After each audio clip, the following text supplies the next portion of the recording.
head of state Abdulsalami and other national stakeholders to meet in Abuja over Nigeria's challenges.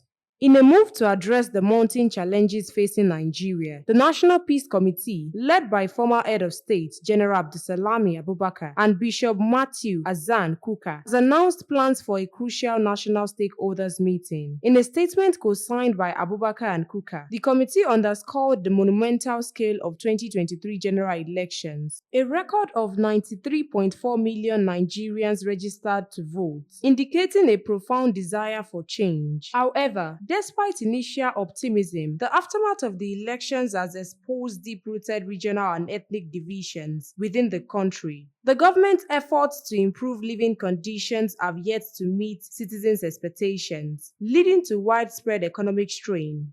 This growing frustration recently culminated in the nationwide protest over hunger, underscoring the pressing need for governance that is responsive to the people's needs.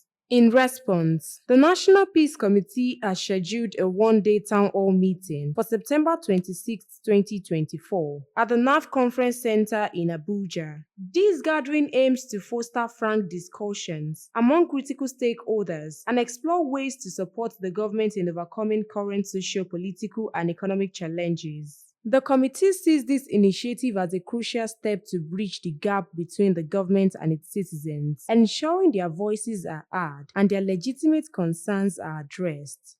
Stay tuned to NaijaNews TV for further updates.